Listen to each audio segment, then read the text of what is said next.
네, 오늘 하루도 잘 보내셨나요? 안녕하세요. 그 남자의 목소리입니다. 오늘의 굿나잇 스토리는 어른 공부입니다. 30년간 사형수 교화위원으로 활동해 오면서 암 선고를 받고 죽음이 다가옴을 인정하면서 저자는요, 삶의 소중한 가치들과 훗날 어떻게 기억되어야 할 것인가를 구체적으로 생각하게 됩니다. 나이 들매 미덕을 일깨워주고 삶의 우선순위를 재정비하게 만드는 책이에요. 저자인 양순자 선생님은 현재 삶을 아름답게 마무리하셨는데요. 그래서 그런지 식상한 답이 아닌 더욱더 깊은 인생 이야기를 들려줍니다. 인생의 가치를 찾고 있는 많은 이들에게 유익한 시간이 될 것 같아요. 양순자 저자의 어른 공부, 가디언에서 출판했습니다. 그럼에도 불구하고 오늘 밤도 잘 자요.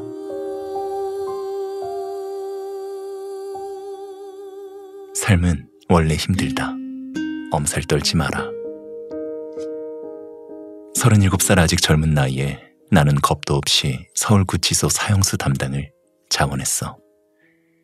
내 삶이 너무 버거워 죽고 싶다는 생각밖에 없을 때 사형수들은 어떤 생각을 하면서 집행을 기다리고 있을까 알고 싶었지. 그러면서 시작한 세월이 어느새 30년이 넘었어. 사형수들과 긴 세월을 함께하다 보니 안개에 옷 젖듯 나 자신이 사형수가 된 것 같은 착각 속에 행동할 때가 있어. 강의를 하러 조금 먼 길을 나설 때는 물론이고 잠깐 외출을 할 때도 나는 항상 집안을 깨끗이 정리해. 깔끔하게 정리해놓고도 현관에 서서 한 번 더 집안을 둘러보곤 하지. 마치 다시 돌아오지 못할 마지막 길을 떠나는 사람처럼. 12월이 되면 내가 의식처럼 하는 일이 있어. 카드나 연화장을 보내는 대신 나 때문에 마음 상한 사람이 있는지 헤아려보고 그 사람에게 편지를 써. 평상시에도 마음에 걸리는 일이 생기면 미루지 않고 바로 해결해버리지. 마치 내일이 없는 사람처럼 그렇게 사는 거야. 사형수들은 언제 사형이 집행될지 모르기에 늘 오늘이 마지막이 아닐까 마음 졸이며 하루하루를 살아가지. 그래서 그들은 날마다 죽는 고통을 느껴. 죄는 짧은 순간에 저질렀지만 죄의 값은 길어. 2에서 3년, 길게는 6에서 8년 동안 언제 죽을지 모른다는 두려움에 피가 마르는 고통을 느끼며 시들어가지. 그들이 그렇게 감옥 안에서 시들어가고 있을 때 가족들 역시 그와 똑같은 시간을 사는 거야. 그러다 어느 날 사형 집행을 당해 저 세상으로 가버리면 가족들도 함께 죽는 고통을 치르는 거야.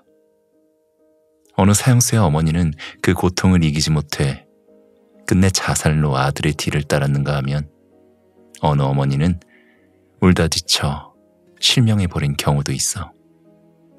날마다 오늘이 집행날은 아닐까 가슴 졸이다 떠나는 것이 사형수의 운명이지. 감옥 밖에 사는 우리는 영원히 살 것처럼 살다가 어느 날 갑자기 떠나고, 사형수와 우리에게는 다만 그 차이가 있을 뿐이야.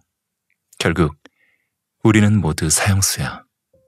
오늘 이렇게 살아있으니 오늘이 있을 뿐이요. 내일은 와봐야 오는 것이지.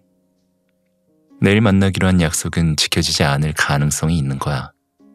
그러기에 나는 오늘 이 순간이 내 생의 마지막이라고 생각하면서 살려고 해. 나는 되도록이면 약속은 하루에 하나만 잡아. 바쁘다고 적당히 지나치면 반드시 후회가 남기 마련이거든. 어느 날 후배가 침통한 표정으로 "언니, 죽고 싶어요" 라고 말하더라고. 뭐가 그렇게 힘들어서 죽고 싶으냐고 물었지. 듣고 보니 그것도 고민인가 싶은 거야. 어찌 보면 세상 모든 고민이 다 그래. 대부분 마음 한번 바꾸면 그냥 아무것도 아닌 일이 돼버리는 것을 고민이랍시고 인상 쓰고 괴로워하고 있는 거거든. 걱정이나 고민도 습관이라 사람들은 자꾸 고민거리를 만들어내. 시간이 지나고 나서 생각하면 그때 내가 내가 뭘 고민했나 생각도 안 나는 경우가 많지. 나는 후배가 실컷 얘기하도록 가만히 듣고만 있었어. 그러고는 이렇게 말했지. 이 언니가 내 고민을 풀어주마. 내게 몇 시간만 주라. 나는 그 애를 차에 태우고 금촌 기독교 묘지로 갔어. 이산 저산 봉우리를 병풍처럼 들고 바둑알 같은 무덤들이 쭉 자리 잡고 있는 곳이야. 늦게 출발해서 해는 이미 산허리를 넘어가 버린 뒤라 음산한 기운이 감돌더군. 금방이라도 뒤에서 뭔가가 걸어 나올 것만 같아 무섭더라고. 내가 상담하던 사형수 중에 8명이 여기 묻혀 있어. 돈이 넉넉하지 못해 자투리 땅을 사서 묻어주었는데 살아생전 그이들 모습처럼 초라하고 쓸쓸해 보였어. 여기저기서 집사님 오셨어요 하고 상담실에서 만난 것처럼 인사하듯 했어. 국화꽃을 한 송이씩 묘 앞에 놔두고 나서 후배하고 나란히 사형수들 묘를 바라보면서 앉아 있었지. 정말 죽고 싶으면 죽어라.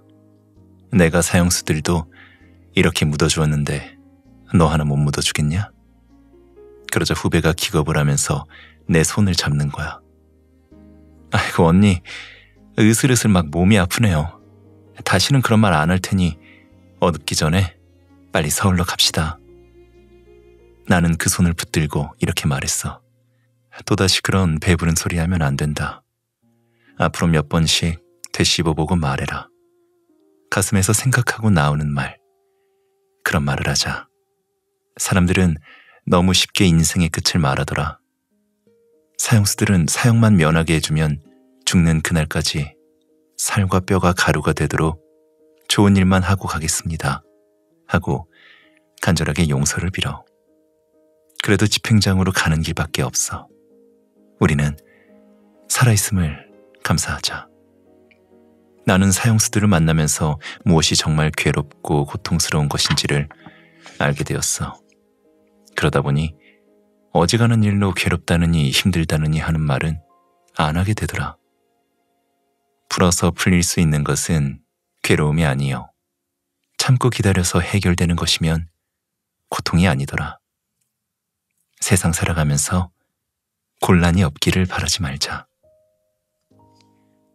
나도 죽고 싶을 때가 있었어. 나한테만 왜 이런 곤란이 찾아오는지, 이렇게 힘들게 사는 게 무슨 의미가 있는지 도대체 알 수가 없었지. 이렇게 사느니 차라리 죽는 게 낫겠다. 그 생각뿐이었어. 그래서 사형수를 만나러 교도소로 갔고 거기서 많은 사형수들을 만났지. 그리고 수없이 많은 이별을 경험했어. 살 수만 있다면 가장 선하고 의미 있게 살고 싶다고 절규하는 사형수들을 보면서 그들에게서 얻은 큰 교훈이 있어. 그래도 인생은 살만하다는 것. 당신도 살다 보면 그 말의 의미를 알게 될 거야. 정상에 오르려고 안달복달하지 마라. 인생에서 무엇을 얻고 나면 행복해질까? 빌딩 몇 채를 가지면, 화려한 직업을 가지면 행복해질까? 내가 목표로 한 산을 정복하고 나면 산 정상에 행복의 보따리가 떡하니 기다리고 있을 것 같아? 그렇지 않아. 어느 의사가 쓴 수필 한 토막이 오래오래 내 기억에 남아있어. 그 의사는 가난한 환경에서 어렵게 공부해서 성공한 의사가 되었대. 너무나 가난해서 얼마 되지 않은 월세도 겨우겨우 내면서 생활했다고 해. 월세에서 전세로 옮겼을 때, 전세에서 판자촌에 방 2칸짜리 집을 장만했을 때, 그리고 대문 앞에 자기 이름이 새겨진 문패를 걸게 되었을 때 참으로 행복했대. 집을 옮길 때마다 방 하나가 더 생기는데 그 행복감이란 이루 말할 수 없었다지. 세월이 흘러 한강이 한눈에 들어오는 집으로 이사를 갔대. 줄지어 지나가는 자동차 불빛이 흐르는 강물에 비치는데 마치 다이아몬드처럼 빛나고 아름답더래. 그 광경을 보면서 식탁에 앉아 밥을 먹고 있는데 나는 왜 지금 행복하지 않지 하는 생각이 들더라는 거야. 의사로서 크게 성공했고 더 이상 큰 집이 필요 없을 정도로 부자가 되었는데 말이야. 그 의사에게는 이제 앞으로 더 달려갈 목적이 없어진 거야. 나는 그만 살고 싶을 만큼 힘든 시간을 보내면서 어떻게 하면 행복해질까 궁리를 많이 했어. 어느 누가 행복하게 살고 싶지 않겠어? 고민만 하는 철학자들도 행복에 관심이 많았더라고. 고등학교 때 에피쿠로스라는 철학자 배운 거 생각나? 쾌락주의 철학 어쩌고 하면서 외운 이름 있잖아. 그 양반도 사람이 행복하게 살려면 무엇이 필요한가를 실험을 했더라고. 그 양반 결론인즉 들어가 누울 집이 있고 새끼가 해결되면 돈이 더 많다고 더 행복해지는 건 아니라더군. 그렇다면 행복의 조건은 뭐냐? 우리도 이미 다 알고 있는 거야. 우정, 사랑, 나눔. 그런데 그 중요한 것을 자꾸 잊어버린다는 게 문제야. 죽을 때나 돼야 내가 잘못 살았구나 후회하잖아. 호스피스는 죽음을 눈앞에 둔 말기암 환자들이 편안하게 임종을 맞이할 수 있도록 돕는 활동을 말해. 호스피스 활동을 하는 분들이 하는 얘기를 들어보면 한결같더라고. 죽음이 얼마 남지 않은 상황에서 내가 왜 더 돈을 많이 벌지 못했을까? 내가 왜 더 유명해지는 길을 선택하지 못했을까? 이러면서 후회하는 사람은 없대. 내가 왜 가족들과 시간을 더 많이 갖지 못했을까? 내가 왜 그 사람에게 그렇게 모질게 굴었을까? 내가 왜 좀 더 너그럽지 못했을까? 그런 후회를 하는 거지. 그러니까 아직 살아있는 우리가 잊지 말아야 할 것은 바로 지금 행복해야 한다는 거야. 내가 지금 가진 게 없어서, 누구보다 유명하지 않아서 행복하지 않은 건 아니란 말이야. 나도 단칸방에서 신혼생활을 시작했어. 남편은 학생이었지. 그때 사람들은 나를 학생 부인이라고 불렀어. 내가 해주는 밥을 먹고 책가방을 들고 학교로 가는 성실한 남편의 뒷모습을 보면서 나는 너무나 행복했어.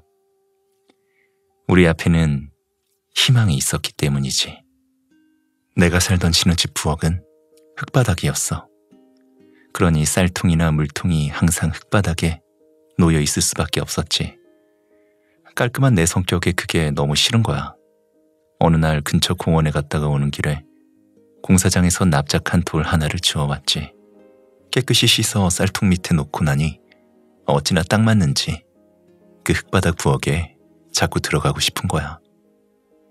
손바닥만한 흙바닥 부엌에 버려진 돌 하나 주워왔는데 뭐가 그리 좋았는지. 시시각각 약해지고 강해지는 철없는 아내의 마음을 잡아준 것은 대단한 것이 아니라 아주 작은 것이었어. 학교에 가는 남편의 뒷모습을 보면서 나는 매일 체면을 걸었어. 당신은 꼭 성공할 거야. 지금 생각해보면 정말 힘든 시간이었지. 일요일도 학교 축제도 상관없이 하루도 쉬지 않고 학교 도서관으로만 가는 학생 남편은 집에 돌아오면 씻고 식사한 후 곧바로 책상에 앉아 늦은 밤까지 공부만 했어. 나는 공부에 방해가 될까봐 칭얼대는 큰 애를 안고 밖으로 나와서 하늘의 별을 수도 없이 세었지. 신기하게도 그때는 더워도 덥지 않았고 추워도 춥지 않았어. 희망을 기다리면서 그 희망의 고지를 믿고 있을 때는 이 세상 어느 것도 그 믿음을 허물지 못해. 그때 그 시간을 견뎌낸 것은 희망이 있었기 때문이지. 훗날 남편은 노력한 만큼 좋은 직장에서 최고 대접을 받으면서 살았어. 어느 날 어떤 기자가 물었어. 지금까지 살아오면서 언제가 가장 행복했냐고. 그때 나는 머뭇거림 없이 대답했지. 기사가 운전하는 차를 타고 출근하는 남편의 뒷모습보다는 책가방을 들고 나가던 그때 그 뒷모습이 더 행복했어. 행복은 결과가 아니야. 결과를 기다리는 시간 속에 묻어있는 조그만 열기. 22년간 한결같이 똑같은 소리를 하는 친구가 있어. 그 친구는 항상 자기 남편은 일이 잘 풀릴 거라고 말해. 벌써 22년이 흘렀는데도 그 남편은 예전 그대로야. 이제 80을 향해 가는데도 여전히 자기 남편은 꼭 된다는 이야기를 하더라고. 그 친구 얼굴은 어둡거나 우울하지 않아. 잘 웃고 멋쟁이지. 긍정적인 말이라 그런지 22년을 같은 말을 들어도 그 소리가 밉지 않더라고. 그 친구는 남편이 잘 될 거라는 믿음을 무덤까지도 갖고 갈 것 같아. 며칠 전에 우연히 전철에서 만났는데 남편하고 나란히 앉아있는 모습이 아주 행복해 보였어. 나는 친구와 헤어지면서 속으로 말했지. 친구야, 너는 행복한 사람이다. 내 남편이 잘 돼서 네가 행복해지는 게 아니라 된다고 믿으면서 즐겁게 살고 있는 지금이 행복한 것이다. 정상은 안 쳐다보고 희망을 향해 계속하고 있는 친구가 참 보기 좋았어. 행복은 바로 그런 것. 결국에 바보가 웃는다. 아주 오래전 얘기야. 60년대에는 남대문 시장에 가서 안 속고 물건 사면 서울 사람이 된다는 말이 있었어. 그만큼 남대문 시장은 바가지를 잘 씌우기로 악명 높은 시장이었지. 그때 나는 시골에서 막 올라와 친구들과 한 동네에 모여 살았어. 우리는 운명적으로 함께 있어야 한다고 생각했지. 5명이 몰려다니면서 남대문 시장, 동대문 평화시장으로 쇼핑을 하러 다녔어. 친구들 중에 유독 미인이 한 명 있었는데 그 애는 들르는 가게마다 옷을 입어보고 한껏 뽐을 냈어. 옷을 살 것처럼 이것저것 입어보고는 그냥 벗어놓고 뒤도 안 돌아보고 팽 가버리는 거야. 친구들은 모두 미리 약속이나 한 듯 일사불란하게 뒤따라 나가. 다른 때는 미적거리던 아이들도 어쩌면 그렇게 일사불란하게 움직이는지. 나는 육상 선수였는데도 거기서는 왜 그렇게 발이 안 떨어지던지. 우물쭈물만 하다가 나만 혼자 욕을 바가지로 먹고 그 친구들 따라다니면서 돌아오는 길은 매번 피곤하고 우울했어.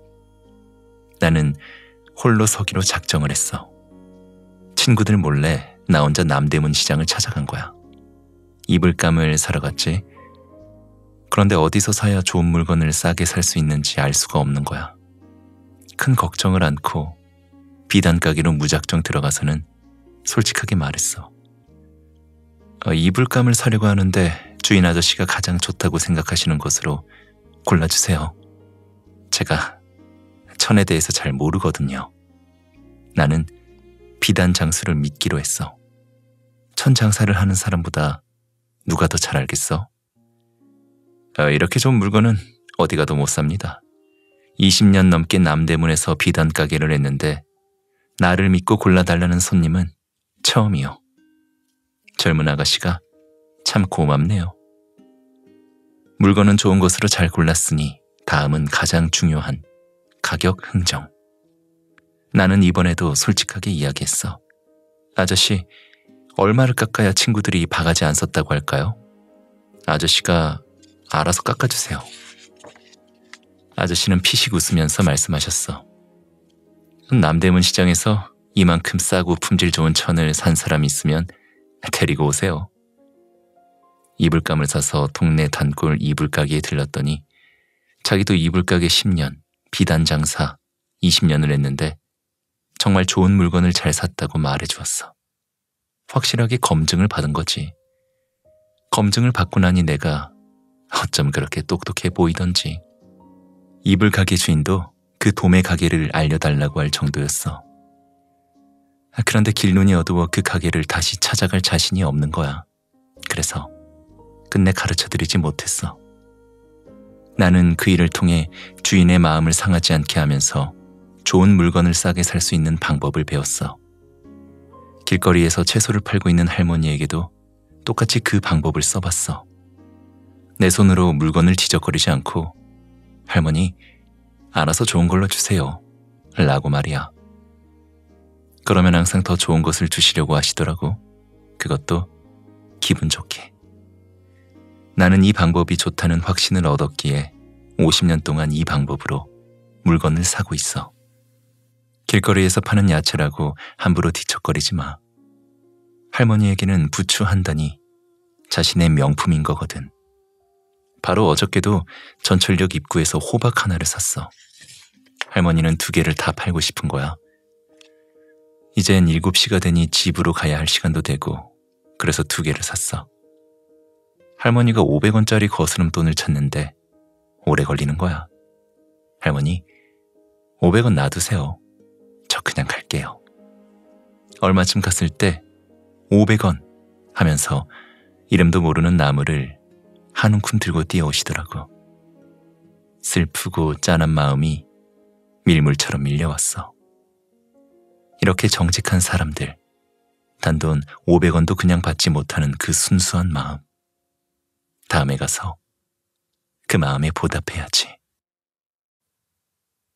인간보험은 돈으로 못 든다. 암수술을 받고 한 달째 입원 중이었을 때 일이야. 810호 병실에 나를 포함해 4명의 환자가 함께 지냈어.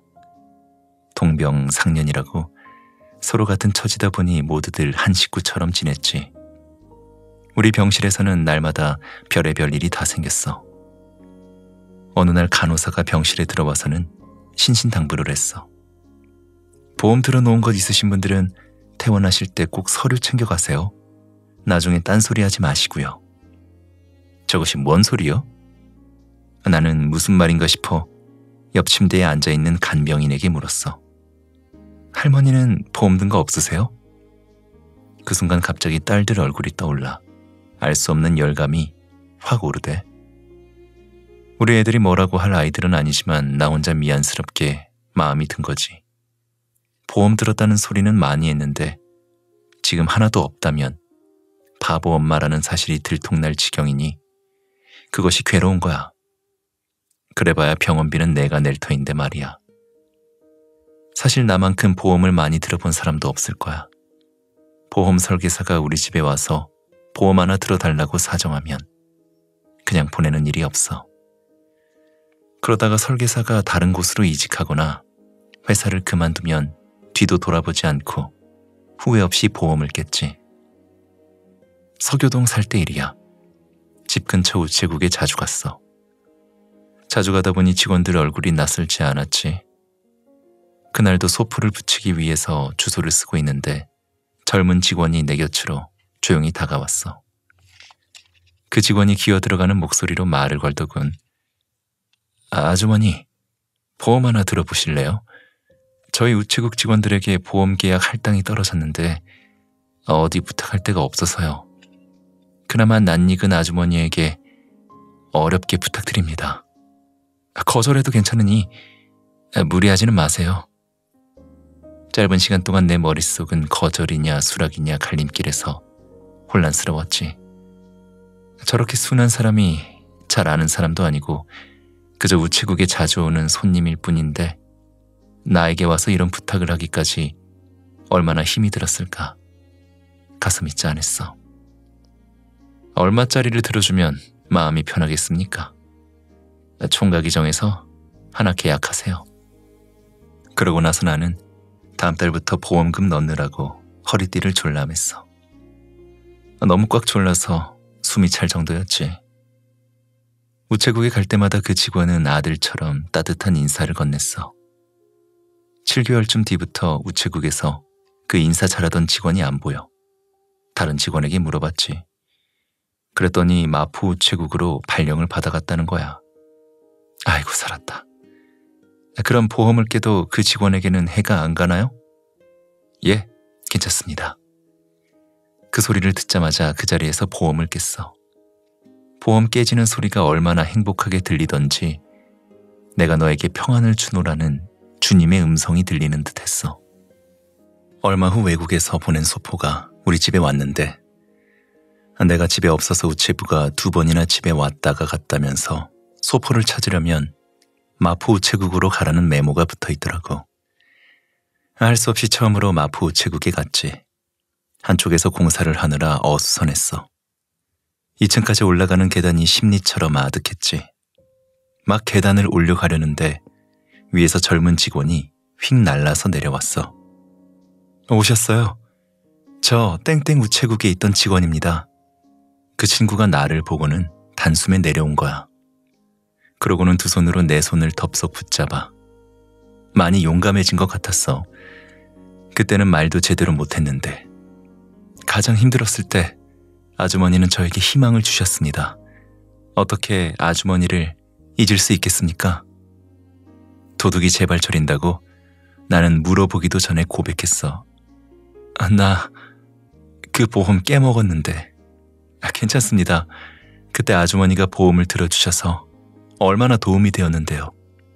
그 고마운 마음은 보험을 떠나서 제 인생의 인간 보험으로 남아 있습니다. 인간 보험. 내가 암 수술을 했다는 소식을 듣고 먼 시골에서 남자친구가 왔어. 나는 그 친구에게 이런 말을 했어. 야, 나 지금 부끄러워 죽겠다. 그 흔한 보험 이 방에서 나만 없다니까. 나 이렇게 기죽는 꼴 본 적 있냐? 나 어쩌냐? 요즘 통 잠이 안 와. 친구가 껄껄 웃더라고. 순자야, 너는 인간 보험은 정말 많이 들어놨더라. 살아보니 그 보험만큼 더 좋은 것은 없더라. 기죽지 마. 그 옛날 마포 제국 직원이 내게 했던 말이 떠올랐어. 그래, 인간 보험이 지금 나를 암에서 일어나게 해주고 있구나. 인간 보험. 아주 든든하고 기분 좋은 보험이야. 따뜻한 말 한마디, 죽어가는 사람도 일으킨다. 아이들은 부모들이 하는 말을 듣고 그 말을 먹고 살아. 부모가 어떤 언어를 많이 사용하느냐에 따라 아이의 성격이 만들어지지. 따뜻하고 격려하는 말을 많이 듣고 자란 아이는 인격적으로 풍요롭고 포용력을 배우지만 폭력적이고 신경질적인 말을 많이 듣고 자란 아이는 비판적이고 부정적인 어른으로 성장하게 돼. 내가 아는 사람 중에 6살 된 딸아이를 키우는 젊은 엄마가 있어. 그이는 자기 딸이 너무 짜증을 잘 내고 말을 밉게 해서 고민이라고 하더라고. 뭐든 자기 뜻대로 안 되면 울고 불고 화를 내면서 짜증을 낸대. 그러면서 어떻게 바른말 습관을 가르치면 좋겠냐고 나한테 조언을 구해. 그래서 내가 그랬지. 아이가 짜증내면서 말을 할 때 같이 화를 내지 말고 가만히 들어보라고. 그리고 어디서 듣던 말이 아닌지 생각해보라고. 그러고 나서 한참 후에 그 젊은 엄마를 다시 만날 일이 있었는데 그이가 그래. 자기 딸이 화가 나서 아빠한테 하는 말을 가만히 들어보니까 자기가 남편한테 하는 말을 그대로 하더래. 아주 깜짝 놀랐대. 아이는 보고 들은 대로 그대로 한다는 걸 새삼 깨달았다고 하더라고. 자, 나는 사랑하는 아이들에게 어떤 말을 하고 있을까 생각들 해봐요. 아이들은 물을 마시듯 부모의 언어를 매일 마시며 자라는데 내 아이가 언어폭력이라는 독극물을 마시고 정신적으로 심리적으로 망가지고 있다면 얼마나 불행한 일이야. 생각 없이 무심코 던진 말 한마디가 상대에게 평생 씻기지 않는 깊은 상처를 만들 수 있지. 많은 사형수들을 만나면서 그들이 알게 모르게 언어폭력 속에서 상처받으며 세상에 대한 증오심으로 결국 범죄까지 저지르고 말았다는 안타까운 실화를 수도 없이 들었어. 대한민국을 떠들썩하게 한 흉악범 신창원을 기억하지?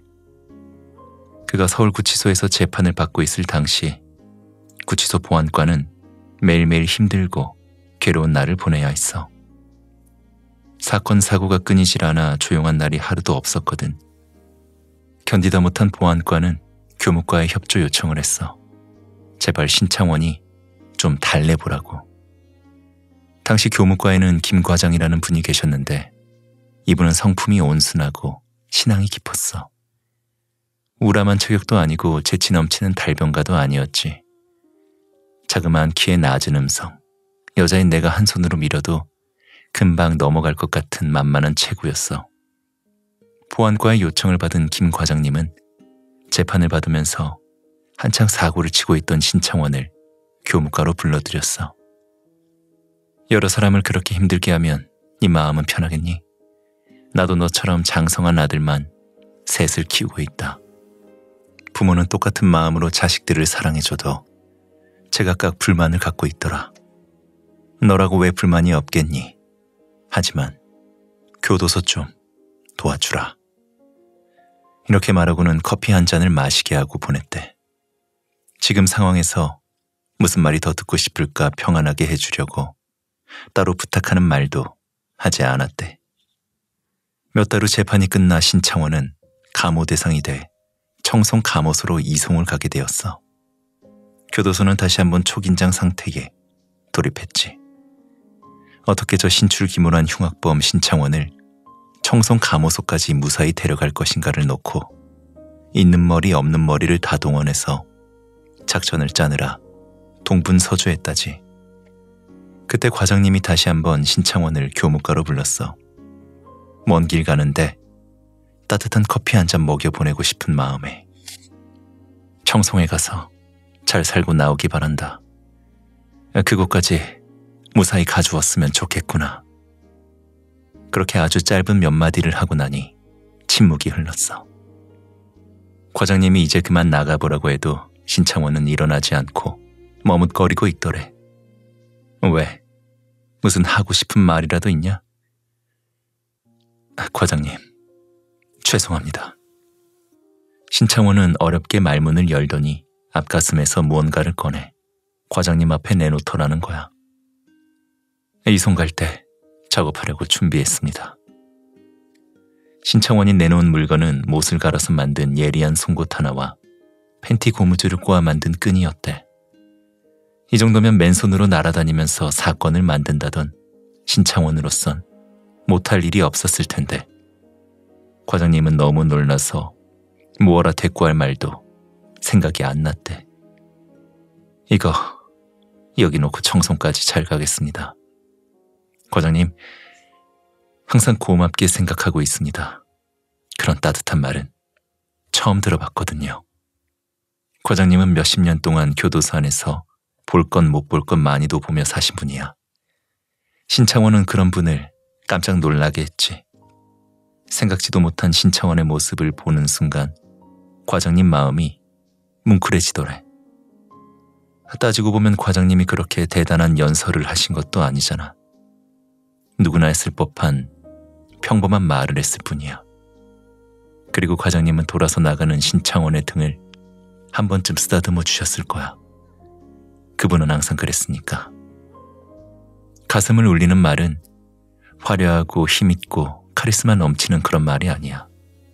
말 주변이 없어 표현이 미숙해도 그 속에 정을 담고 있으면 상대가 움직이지. 한때 대한민국을 떠들썩하게 만들었던 신창원.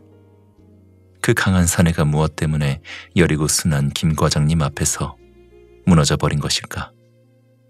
그 답을 모르는 이는 없을 거야. 김춘수 시인은 그대가 나를 꽃이라 불러줄 때 나는 비로소 꽃이 될 수 있었다고 했지. 언어는 바로 그 사람의 인격이야.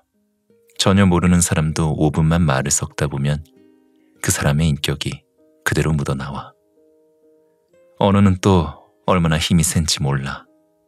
잘못 쓰면 평생 가슴에 상처를 남기는 폭력이 되지만 잘 쓰면 죽어가는 사람도 살리지. 목숨 같은 내 자식에게, 가족에게, 이웃에게 우리는 어떤 말을 하면서 살아야 할까? 자기 입으로 내뱉은 말은 반드시 부메랑처럼 되돌아온다는 것을 기억하면 욕 한마디도 쉽게 내뱉을 수가 없어. 남보다 조금 앞섰다고 뽐내지 마라. 누가 봐도 아름다운 가정이라고 표현해도 무색하지 않은 노부부가 있었어. 내가 그분들을 알고 지낸 지가 36년이나 되었지. 남편은 평생 법무부에서 공직자로 일하다 정년 퇴직한 분이야. 법무부에서 추천한 모범 가족으로 뽑힌 적도 있어. 남편은 교회에서 존경받는 장로님이었고 부인은 권사님이면서 수필가였지. 어느 것 하나 부족함 없이 살면서 남에게 베푸는 것도 잊지 않고 살아가셨어. 만나면 항상 평안하고 좋은 소식을 들을 수 있어 그분들을 알고 지내는 것이 내 복이라고 생각했지. 노부부에게는 아들만 셋이 있는데 모두들 명문대학을 졸업했어. 한 아들은 강남대로에 있는 큰 병원의 원장이야. 다른 두 아들도 남들이 부러워할 만한 직업을 갖고 있지. 그런데 2년 전에 그 댁에 변고가 생겼어.